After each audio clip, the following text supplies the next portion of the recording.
Bonjour, bienvenue dans Lex Inside, l'émission qui donne du sens à l'actualité juridique. Du droit et rien que du droit. Au programme de ce numéro, on va parler de la reprise de la guerre commerciale entre les États-Unis et l'Union européenne. Ce sera dans quelques instants avec Marie Ferney, qui est avocate. On parlera ensuite de la réputation en ligne des entreprises avec Amélie Tripet, console chez Auguste Debouzy. Et enfin, pour finir, on parlera des avis d'inaptitude, quelles dérives, quels contentieux en droit du travail, avec David Guillouet, avocat associé chez Voltaire Avocat. Voilà pour les titres. Lex Insight, c'est parti.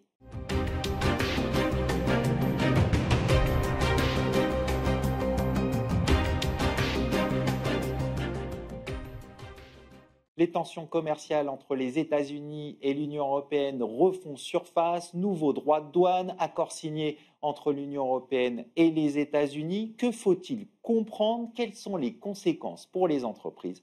On en parle avec mon invité, Marie Ferney, avocate. Marie Ferney, bonjour. Bonjour Arnaud. Alors, depuis le Liberation Day de Donald Trump, droits de douane qui sont exorbitants, des entreprises qui se posent des questions. Est-ce qu'on peut dire qu'il y a une guerre commerciale Union européenne-États-Unis qui refait surface? Alors, la question revient souvent et j'avoue que je suis toujours un petit peu déstabilisée pour y répondre parce que qu'est-ce qu'une guerre commerciale finalement? Effectivement, ce qu'on peut dire, c'est que il y a un conflit latent assez manifeste. Il y a eu des menaces de la part des États-Unis, des mesures de rétorsion de l'Union européenne. Donc, effectivement, des hausses de droits de douane, pas seulement des menaces. Donc, effectivement, il y a un climat de guerre commerciale qu'on peut dire latent si on est optimiste et franche si on est un petit peu plus réaliste, je dirais. On va revenir sur les droits de douane pour bien comprendre le sujet. Les États-Unis ont imposé un certain nombre de droits de douane dans des secteurs. Quels sont ces secteurs? Alors, on a plusieurs. En fait, certes, il y a des droits additionnels sectoriels qui visent explicitement certains secteurs. Le plus évident, c'est effectivement acier, aluminium, produits dérivés. On a beaucoup parlé de la quantité de produits qui étaient touchés depuis les derniers ajouts de 400 nouveaux codes. Donc c'est effectivement extrêmement vaste. Ça a été très important. On a eu 50%. On est à 50% de droits de douane sur ces produits-là. Sur le cuivre aussi, on a des droits sectoriels. Ensuite, on a des droits additionnels par secteur qui ont disparu. On avait des droits sur l'automobile qui ont pris fin. D'accord. Et puis, alors, on a des droits par pays spécifiquement qui ne concernent pas directement l'Union européenne, mais qui ont quand même posé des questions pour les flux du commerce international de leur ensemble. Et on a les droits réciproques qui sont qui sont arrivés spécifiquement au Liberation Day et qui sont montés pour l'Union européenne jusqu'à 20%. Et qui maintenant, avec le dernier accord, sont arrivés à un taux plancher de 15%. Et les droits réciproques touchent la grande majorité des produits. D'accord. Quand on dit droits réciproques, c'est des accords qui sont conclus entre deux parties, c'est ça, entre deux pays? Non. Non, c'est pas en ça. fait, c'est vraiment la terminologie de Trump qui considérait que les autres pays, notamment l'Union européenne, taxaient injustement les produits américains et que donc on allait taxer réciproquement à la même hauteur. Et c'est son fameux tableau au Liberation Day qu'il a présenté avec des taux imaginaires sur lesquels il a essayé de se caler. Donc c'est une décision unilatérale des États-Unis. D'accord. Et on en est venu à un accord entre les États-Unis et l'Union européenne. Pourquoi cet accord et qu'est-ce qu'il y a dedans? Alors pourquoi cet accord? Parce que comme à chaque épisode récent de guerre commerciale, c'était déjà le cas pendant le premier mandat de Trump, l'Union européenne annonce ou met en place des mesures de rétorsion, et puis tout le monde se rend compte que c'est compliqué pour les économies des deux pays. Et de toute façon, c'était l'idée de Trump dès le début, c'était de pousser à la négociation. Il l'a revendiqué, il a prétendu avoir des dizaines d'accords en cours de négociation. Donc c'était l'idée de pousser à la négociation d'accords commerciaux qui seraient favorables aux États-Unis, puisqu'il considère que les États-Unis étaient maltraités dans le commerce international. Donc cet accord officiellement est censé parvenir à une situation apaisée, parce que l'incertitude était une grande problématique, reste une grande problématique de la période. Alors, est-ce qu'on est à une situation apaisée vraiment ? Je pense que ça dépend du point de vue. Objectivement, je pense qu'on peut affirmer qu'il y a quand même un certain déséquilibre au bénéfice des États-Unis. L'Union européenne a fait beaucoup de concessions. Il y a des suppressions de droits de douane annoncées sur des biens industriels américains. Il y a la remise en cause, et en tout cas plus de flexibilité en faveur des États-Unis sur les barrières non tarifaires environnementales, type MACF, le règlement déforestation, ce genre de choses. Et puis il y a des engagements très forts de l'Union européenne, alors, dont on va se demander s'ils peuvent être mis en œuvre, mais de coopération énergétique, d'investissement transatlantique, d'achat de biens militaires. Les États-Unis, eux, ont finalement assez peu d'engagements. Il y a un taux plancher à 15%, mais qui est exorbitant par rapport à la norme antérieure à la période. On garde les 50% sur l'acier et l'aluminium. Alors, l'Union européenne avait annoncé très explicitement au moment de l'annonce de l'accord que des contingents allaient être discutés. Trump a dit le lendemain, je crois, dans Politis, que ce n'était pas à l'ordre du jour. Finalement, quand on lit les déclarations des deux parties, il semblerait qu'il y ait des discussions à venir sur des contingents tarifaires pour ces produits-là. Pour l'instant, on ne l'a pas encore. Donc, ça a été mal négocié par l'Union européenne ? Qui suis-je pour prétendre que ça a été mal négocié par l'Union européenne ? Je pense que l'Union européenne, ben voilà, faut satisfaire. Déjà, en France, on voit qu'il y a des intérêts divergents entre les différents secteurs. Certains sont contents, certains non. Il y a des exemptions qui ont été obtenues pour certains produits spécifiques, sur l'aéronautique, sur certaines choses. Bon, voilà, je pense que l'Union européenne a fait des choix. Si on me demande mon avis en tant que professionnel du droit douanier, objectivement, il y a un déséquilibre. En tant que citoyenne attachée à la construction européenne, je suis un petit peu déçue par la place politique de l'Union européenne, mais pouvait-on faire autrement ? J'en sais rien. On n'était pas dans les négociations. Et si on se place au plan juridique, que vaut cet accord ? Alors, c'est une question vraiment intéressante, ça, parce que on a l'habitude d'accords du commerce international, bilatéraux, comme on a reparlé récemment du Mercosur, qui doivent être ensuite ratifiés par les parlements des États membres. Le commerce international, c'est une compétence exclusive de l'Union européenne. En l'espèce, en fait, on a eu des déclarations politiques, et là, on a deux propositions de règlement de l'Union européenne qui vont devoir être approuvées, donc qui mettent en œuvre les mesures, les engagements de l'Union européenne, et qui vont devoir être approuvés par le Parlement, d'une part, par le Conseil de l'UE. C'est vraiment donc par le Conseil de l'UE à la majorité qualifiée, c'est-à-dire 55% des États membres, soit 15 États membres sur 27, et au moins 65% de la population totale. Ce n'est pas un accord commercial de libre-échange classique. Il n'y aura pas de ratification par les États membres, et il y a vraiment un flou sur ce nouvel objet juridique et politique. D'accord. Pour terminer, la Cour suprême va se prononcer sur la légalité des droits de douane. Est-ce qu'elle peut les remettre en cause, ces droits de douane ? Oui. Alors, pour l'instant, oui, je dis oui de façon... Pour l'instant, en fait, il y a une décision de première instance qui considère que certains droits de douane, c'est-à-dire ceux qui sont pris sur le fondement des pouvoirs économiques d'urgence, ne seraient pas justifiés au regard de la loi en question. La première instance, la Cour d'appel ont motivé en droit leur décision, et il y a eu une ordonnance de blocage de ces droits de douane. La Cour suprême, alors c'est une décision d'hier, c'est ça, une décision d'hier, a annoncé qu'elle acceptait de se saisir de la question, qu'elle rendra sa décision la première semaine de novembre. Ça veut dire qu'en attendant, il n'y a pas de suspension des droits de douane, ils restent en vigueur. Et la question, en fait, ça va être le choix. Pour l'instant, la Cour suprême a statué surtout sur des questions d'urgence vis-à-vis du mandat de Trump. La question, ça va être, est-ce qu'elle considère que ce qui doit primer, c'est les questions de séparation des pouvoirs, de contre-pouvoirs, ou est-ce qu'elle fait perdurer ses droits de douane ? On va conclure là-dessus. Merci Marie Fernet.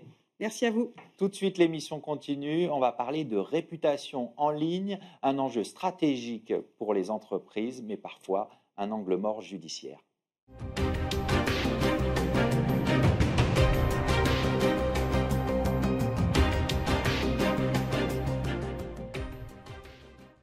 On poursuit ce Lex Inside, on va parler de réputation en ligne, un vide judiciaire avec mon invité Amélie Tripet, conseil chez Auguste Debouzy. Amélie, bonjour. Bonjour Arnaud. Alors pour commencer, on va s'interroger donc sur la réputation en ligne, voir s'il y a un angle mort judiciaire. Mais avant toute chose, dans quel cas on parle d'atteinte à la réputation des entreprises ? Le principe, c'est la liberté d'expression, c'est-à-dire le droit d'exprimer des critiques négatives, de dire des choses fausses. Par exception, la diffamation sanctionne les propos qui visent une entreprise, qui lui imputent d'avoir commis un fait, c'est-à-dire un fait suffisamment précis pour faire l'objet d'un débat sur la preuve, est-ce que c'est vrai, est-ce que ce n'est pas vrai, et qui porte atteinte à la réputation de l'entreprise, c'est-à-dire de manière typique, d'avoir commis des manquements contractuels, d'avoir violé certaines obligations légales, voire même d'avoir commis des infractions pénales. Il peut y avoir sinon ce qu'on appelle le dénigrement. Et là, le dénigrement, ça ne vise pas le comportement d'entreprise, mais c'est là le discrédit porté sur les produits et services commercialisés par l'entreprise. D'accord. Donc on voit qu'il y a deux cas de réputation, d'atteinte à la réputation d'une entreprise, la diffamation et le dénigrement. Quels sont les recours possibles en cas de diffamation ou dénigrement ? Il y a plusieurs types de recours, des recours judiciaires. La diffamation exige d'agir dans un bref délai, 3 mois. Elle est soumise à un haut niveau sur la preuve. Mais avant ça, il y a toute une panoplie d'actions précontentieuses. D'abord, on peut faire des signalements, des notifications de contenu illicite, des demandes de retrait en ligne. Ensuite, quand il s'agit de publications en ligne postées par des auteurs anonymes, on peut essayer, c'est là que ça se corse, d'obtenir la levée de l'anonymat par la communication des données de connexion, notamment l'adresse IP. D'accord. Et j'attire votre attention sur le fait que depuis 3 ans, la loi pénale s'est durcie et il est désormais interdit aux enquêteurs, quand on porte plainte, d'essayer à obtenir la levée de l'anonymat pour des infractions qui ne sont pas punies au moins de 3 ans d'emprisonnement ou au moins d'1 an de prison pour des atteintes commises en ligne. D'accord. C'est-à-dire qu'on peut essayer de chercher à obtenir auprès du juge civil de lever l'anonymat, mais il faut pouvoir justifier que les propos en ligne sont susceptibles de constituer une infraction punie d'au moins de 3 ans d'emprisonnement, ce que n'est pas la diffamation, ce que n'est pas le dénigrement, qui n'est même pas une infraction pénale. D'accord. On dénonce souvent l'inertie des plateformes face à des propos diffamants ou dénigrants sur les réseaux. Comment on peut faire pour justement les mobiliser avec les outils juridiques dont on dispose ? Depuis le DSA, le Digital Service Act, qui est la législation européenne sur les services numériques, les plateformes, Meta, Google et autres, ont toujours l'absence d'obligation de surveiller les contenus en ligne, mais ont l'obligation de répondre à bref délai en cas de signalement de contenu illicite. Or, on se rend compte, quand on examine les rapports de transparence qu'ils doivent fournir tous les 6 mois, que lorsqu'on fait des notifications fondées sur le motif diffamation ou dénigrement, ça n'est quasiment jamais suivi des faits. Pourquoi ? Parce qu'il y a une modération a priori qui est faite par des outils d'IA, que les équipes humaines de fact-checking sont décimées, puisque c'est un poste de coût. Et donc, il est plus utile, quand on fait un signalement, de se référer aux violations des conditions générales d'utilisation des plateformes, plutôt qu'à essayer d'accrocher ça sur un motif de diffamation ou de dénigrement. D'accord, donc bien regarder les CGU. Il y a un autre ou une autre bonne pratique plutôt. Pour agir efficacement, il faut rassembler des preuves. Quelles sont les preuves qu'il faut rassembler ? Il y a d'abord les preuves de l'atteinte. Alors évidemment, on ne peut pas faire des constats d'huissier à chaque fois, mais il faut privilégier des bonnes captures d'écran par un outil qui est très simple, c'est l'impression PDF, de manière à être sûr d'avoir le lien URL de mise à disposition, l'auteur du message et la date à laquelle le message est accessible. Et ça permet notamment de prouver le dommage. Et quand on arrive à rassembler des preuves suffisantes de dommage, on peut essayer de saisir le juge pour demander le retrait en ligne des contenus manifestement illicites. Donc, vous conseillez de rassembler le maximum de preuves et de bien tracer, avoir les PDF, les URL, tout bien tracé pour effectivement avoir des preuves qu'on peut produire. Des preuves de l'atteinte et des preuves du dommage, c'est-à-dire des répercussions pour l'entreprise, des emails de clients mécontents, des emails de fournisseurs ou de parties prenantes qui se plaignent de l'incident qui a été révélé publiquement. Ça, c'est très important. Alors, on va aborder un autre point qui est important, c'est la stratégie à adopter pour les entreprises. Concrètement, qu'est-ce qu'elles peuvent faire pour protéger leur réputation en ligne? La clé, c'est d'anticiper. Quand d'abord, je conseille à nos clients de revoir tous leurs contrats, de revoir les clauses de non-dénigrement, de non-diffamation, de voir si on peut se fonder sur un intuitu personné fort pour rompre le contrat en cas de survenance d'un incident qui est extérieur aux parties. Et puis ensuite, pour chaque entreprise, se poser la question de préparer des éléments de langage en cas d'atteinte à la réputation, c'est-à-dire des éléments qu'on puisse justifier par une base factuelle suffisante pour qu'on puisse réagir le plus vite possible le jour où l'entreprise est confrontée à une crise. Vous pouvez donner des exemples ? Par exemple, il faut identifier quelles sont, dans le secteur d'activité de l'entreprise, quelles sont les thématiques susceptibles de l'exposer. Par exemple, pour une entreprise alimentaire, tout ce qui porte atteinte à la sécurité des consommateurs. Donc, c'est important de réunir les preuves que les conditions de fabrication ont bien respecté les normes, qu'il y a des audits réguliers, de pouvoir justifier de ces audits réguliers et de pouvoir utiliser par des éléments de langage pédagogues en quoi l'entreprise a bien respecté toutes ses obligations. Est-ce qu'il n'y a pas aussi une culture d'entreprise à justement sensibiliser déjà ses propres salariés à la réputation en ligne? On sait que souvent, c'est quand le salarié est mécontent, quitte l'entreprise, c'est là peut-être qu'il va avoir des propos qui dénigrent son ancienne entreprise. Tout à fait. Ça, c'est un cas de figure très fréquent, c'est-à-dire que l'entreprise est victime du mécontentement d'un ancien salarié, voire même d'une instrumentalisation d'un concurrent.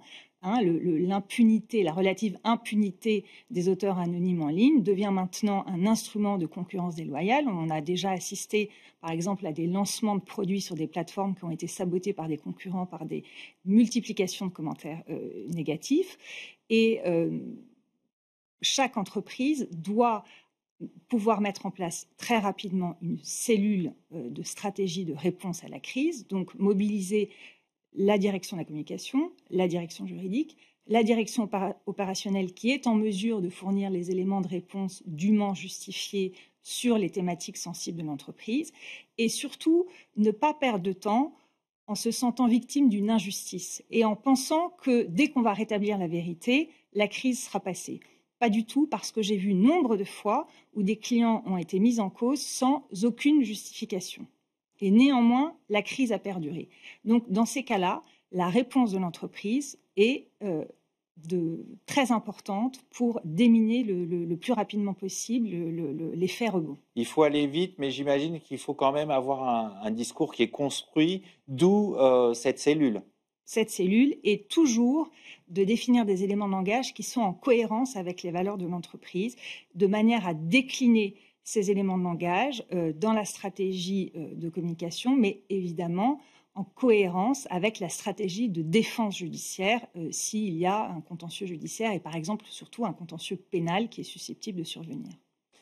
Amélie Tripet, on va conclure là-dessus. Je vous remercie. Je rappelle que vous êtes consul chez Auguste Debouzy. Merci Arnaud. Tout de suite, l'émission continue. On va parler de la recrudescence des avis d'inaptitude dans les contentieux en droit du travail.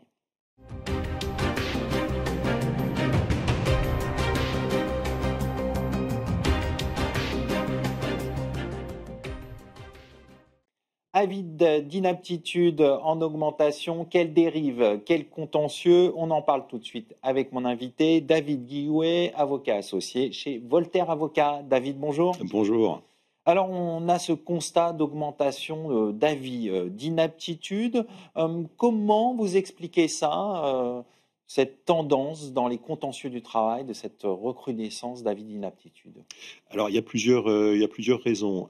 Si on se contente de parler des avis d'inaptitude, c'est qu'il peut y avoir une tentation financière pour le collaborateur qui, arrivant en fin de carrière, s'aperçoit que le montant de l'indemnité de départ à la retraite est non seulement relativement modique, voire infime, et en plus fiscalisé, et qu'une indemnité de licenciement, avec une ancienneté relativement conséquente, peut être infiniment supérieure.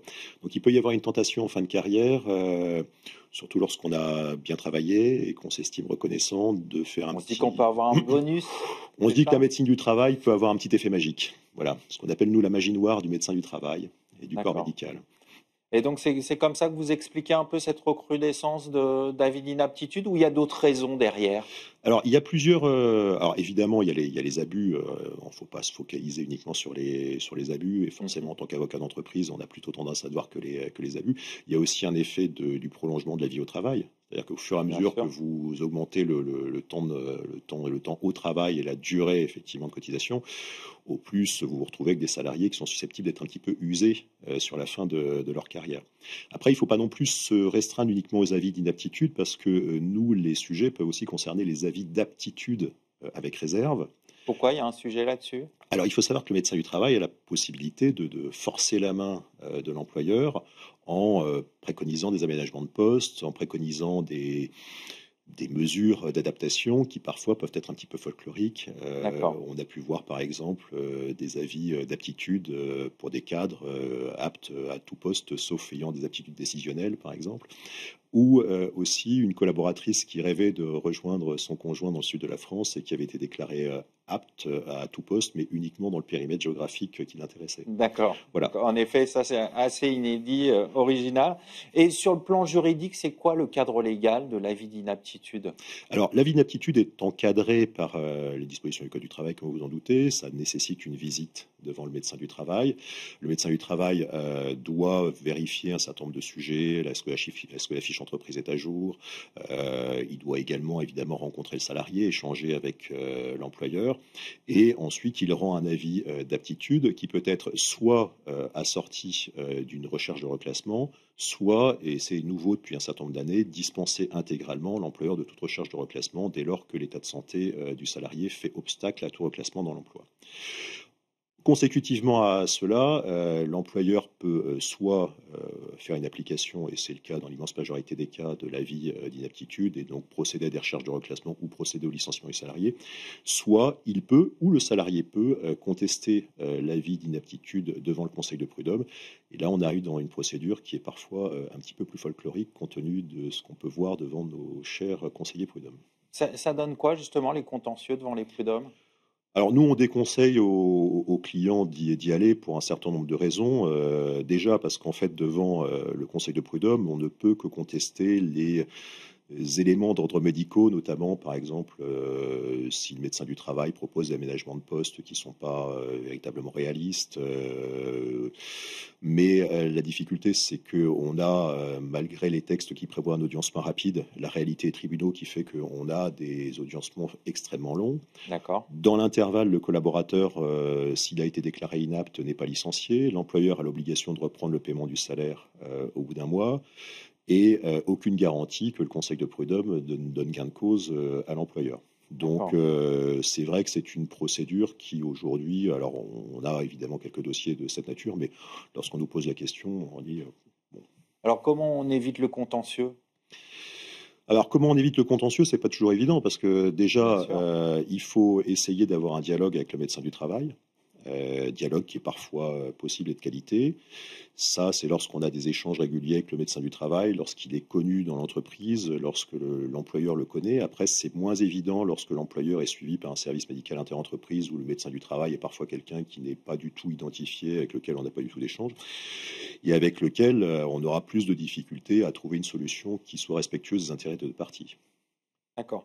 Et dans ce contexte-là, c'est quoi les marges de manœuvre pour l'entreprise? Comment on fait? Lorsque vous avez un avis médical, les marges de manœuvre sont assez réduites parce que, en principe, cet avis médical, si vous le contestez pas, vous devez le suivre. Et si vous ne le respectez pas, vous êtes susceptible justement d'être condamné par les juridictions parce qu'en plus vous avez soit un manquement à la sécurité, soit le cas échéant une discrimination. Donc vous avez cette obligation de suivre l'avis médical et aussi parfois, parce qu'on n'en a pas véritablement parlé, cet avis médical peut être assorti d'obligation de reclassement. D'accord. Alors ça peut être entre guillemets la double peine? Ça peut être la double peine parce que quel est le périmètre de l'obligation de reclassement, même si ça a été largement clarifié par le législateur et puis par le juge. Donc maintenant, on n'est plus obligé de rechercher des reclassements jusqu'au fin fond de la Bulgarie occidentale. Mais néanmoins, pour les sociétés qui appartiennent à des groupes de dimension relativement conséquente, l'obligation de reclassement peut aller relativement loin. Et c'est parfois une obligation qui est une obligation quasiment impossible à satisfaire parce que même si personne ne nous croit lorsqu'on le plaide devant les tribunaux, le DRH de la filiale de 150 personnes qui appartient à un groupe de 150 000 personnes n'a aucune idée des postes qui sont disponibles dans les autres sociétés du groupe. Oui, et puis souvent il y a une histoire entre l'employeur et ce salarié, et donc on imagine que c'est compliqué après dans la relation même de pouvoir le reclasser. Absolument, vous avez parfaitement raison. Et donc, est-ce qu'il y a des bonnes pratiques au-delà de ce que vous avez déjà dit à avoir en tête pour les entreprises qui sont confrontées à ce type de situation? La bonne pratique, déjà pour commencer, c'est de ne pas s'en remettre uniquement à son destin. Ça veut dire quoi? C'est-à-dire de ne rien faire. Nous, on a vu. Faut pas laisser pourrir la situation. Faut pas laisser pourrir la situation. On a vu des employeurs qui ont laissé traîner la situation et qui, à la fin, se sont réveillés. Parce qu'il faut savoir que lorsque l'employeur constate qu'un salarié a été déclaré inapte, il a un mois pour le reclasser ou pour le licencier, et ensuite il a l'obligation de reprendre le paiement des salaires. D'accord. Donc il faut agir promptement pour pas se retrouver. Il faut agir promptement parce que même le fait que le salarié soit toujours arrêté et indemnisé par la sécurité sociale ne fait pas obstacle au fait que l'employeur devra reprendre le paiement du salaire. En fait, c'est une obligation qui a été instaurée il y a de ça maintenant un certain nombre d'années pour obliger justement les entreprises à ne pas laisser traîner la situation. Donc toujours avoir du dialogue avec le salarié, essayer de parler tout de suite avec lui, de voir le cas échéant quelles sont les problématiques. Et identifier aussi, s'il n'est pas déclaré inapte à tout poste, essayer d'identifier avec lui les solutions qu'on pourrait trouver pour le maintenir dans l'emploi. Parce que l'objectif en principe de ces dispositifs-là, c'est quand même de faire en sorte que le licenciement soit la dernière solution envisageable. Et qu'en principe, tout est fait pour essayer de maintenir le collaborateur, soit dans son emploi modulo des aménagements, soit le cas échéant dans un emploi autre avec une solution de reclassement. Pour finir, la jurisprudence, elle est plutôt en faveur du salarié actuellement. On sait que le droit du travail, le droit social protège d'abord le salarié, mais c'est quoi les tendances en ce moment pour finir? La jurisprudence, elle est quand même maintenant relativement bien étayée et il faut reconnaître que le législateur nous a beaucoup simplifié la tâche grâce à une nouvelle procédure de constatation des avis médicaux qui permet désormais aux médecins du travail de déclarer sans discussion possible le salarié inapte à tout poste. D'accord. Avant, il faut savoir que la jurisprudence nous disait que même si le médecin du travail avait indiqué inapte à tout poste, ça ne faisait pas obstacle à une recherche de reclassement. Là, désormais, le Code du travail nous permet, si des cases sont bien cochées, de nous en faire totalement abstraction. Et les médecins du travail n'hésitent pas à en faire usage. D'accord. Bon, on va conclure là-dessus. Merci David Guillouet. Je rappelle que vous êtes avocat associé chez Voltaire Avocats. Merci à vous. C'est la fin de cette émission. Merci de votre fidélité. Restez curieux et informés. À très bientôt sur Be Smart for Change.